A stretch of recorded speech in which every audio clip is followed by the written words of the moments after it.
बनाया जा रखा है कि ये पैसा व्यापारियों में लगता है।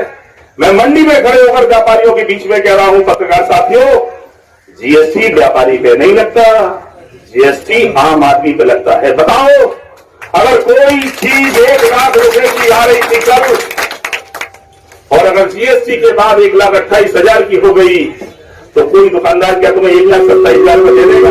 नहीं, जीएसटी पूरी जनता पे करती है। उद्योगपति तो वसूल करके सरकारी खाते में सिर्फ जमा करता है, लेकिन पैसा तो जनता के बीच से, गरीब किसान मजदूरों के घरों से ही जाता है।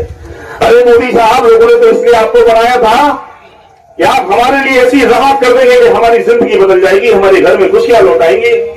एक फैसला नहीं, आपने तो ये उपलब्धि गिनाई जा रही है अखबार में, इस साल में कुल 6 महीने में 1 लाख करोड़ रुपए वसूल किए जीएसटी में। आपको शर्म आनी चाहिए, किन से वसूल कर लिए आपने पैसे? ये तो वही गरीब जनता है जो तुम्हें बनाई थी, इनसे छीन लिया आपने। नोटबंदी के बाद नोट खत्म, जीएसटी के बाद घर में बचा बचा काम खत्म। जिए कैसे हम? हमारी कमजोरियां जानते हैं, इसलिए ये मुद्दा नहीं रुकते नहीं कि हमें करना क्या है। हमारा 4 लाख करोड़ का बजट किस योजना पे खर्च करने जा रहे हो, ये हमारी कमजोरी जानते हैं कि किसान मजदूर खुशहाल होना चाहता है, बच्चों की पढ़ाई चाहता है, नौकरी चाहता है, मूल्य चाहता है, लेकिन इन्हें मालूम है कि चुनाव के दिन ये मुद्दे नहीं रहेंगे, चुनाव के दिन ये हिंदू मुसलमान करा देंगे और ये फिर हमारी गरीबी के मुद्दों से भटका कर सत्ता पकड़ लेंगे। आज क्या हालात है देश में? चीन हमें आप दिखा रहा है बगल में, लेकिन इस सभा के मार्फत तुम ये साहस कराओ चीन के लोगों को, इन पत्रकारों के माध्यम से, कि चीनी लोगों, ये हिंदुस्तान की धरती है। अगर तुमने भारत पर हमला किया तो सैन्य नहीं लड़ेगी, यहां का एक नौजवान अपनी जान दे देगा पर चीन को घुसने नहीं देगा। ये हिंदू मुसलमान, ये वो देश है, जब पाकिस्तान ने हमला किया था तो अब्दुल हमीद अपनी जान दे रहा था पर पाकिस्तान को आगे नहीं बढ़ने दे रहा था।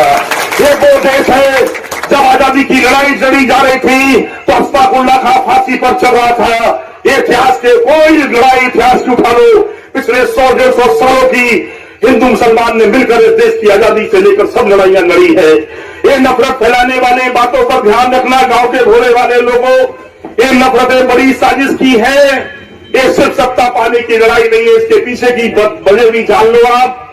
पिछले 10-15 साल में जो पढ़े लिखे लोग हैं वो गौर से सुन लेना, पिछले 10-15 साल में दुनिया की लड़ाई बदली है। मेरे साथ के बहुत सारे लोगों को भी कोरोना हो गया था, जाने कैसे तुम्हारी दुआओं में भगवान ने मुझे बचा लिया, मुझे पता ही नहीं। मतलब शिवाजी को हो गया, सगन में ड्राइवर को हो गया, सबको हो गया, आपकी दुआओं से सिर्फ बच गए हम। तब मैं आपसे कहूंगा कि अपने जिंदगी को सुरक्षित रखो, बीमारी से डरो नहीं, पर बचाना जरूरी है और बचना जरूरी है। मैं यही बात आपसे कहने आया हूं। मेरे किसी सरकार से कोई बुराई भराई नहीं है, लेकिन मुख्यमंत्री जी से सवाल है कि लोगों ने अखिलेश जी को हटाकर आपको बनाया था। अखिलेश जी ने तो अपने कार्यकाल में 17-18 लाख लैपटॉप गरीब मजदूरों के बेटों तक पहुंचा दिए थे। आप बताओ, आपने इस योजना बंद करके गरीबों को उसके बदले में योजना बताओ क्या दे दिया? अगर वो अखिलेश यादव की योजना को बंद नहीं किया होता और गांव गांव गरीब मजदूरों के पास लैपटॉप पहुंच गए होते तो कोरोना की महामारी में गरीब मजदूर का बेटा भी ऑनलाइन पढ़ सकता था और आगे बढ़ सकता था। आपने योजना बंद करके उनका अवसर छीन लिया। कोई मजदूर किसान का बेटा, कोई किसान मजदूर अपने बेटे को लैपटॉप नहीं दिला सकता, एंड्रॉइड फोन नहीं दिला सकता। आपके फैसले से आप खुशियां मना सकते हो कि आपने कुछ छीना है, लेकिन आने वाली भविष्य है देश का, जिसे हम मजदूर किसान के बेटे जानते हैं, उसका जीवन के आगे का रास्ता रोका है। आपने योजना बंद कर दी कन्या विद्याधन। अखिलेश जी ने योजना बनाई थी कि हमारी किसान मजदूर की कोई बेटी इंटर पास करेगी तो हम उसे 30,000 रुपए कन्या विद्याधन के रूप में देंगे। 1200 करोड़ रुपए बांटे। बताओ पत्रकार साथियों, पूरे हिंदुस्तान की सियासत में एक दल बताओ किसी प्रदेश में बना हो, देश में बना हो, जिसने गरीब की बेटियों को 1200 करोड़ रुपए किसान की बेटियों की पढ़ाई के नाम पर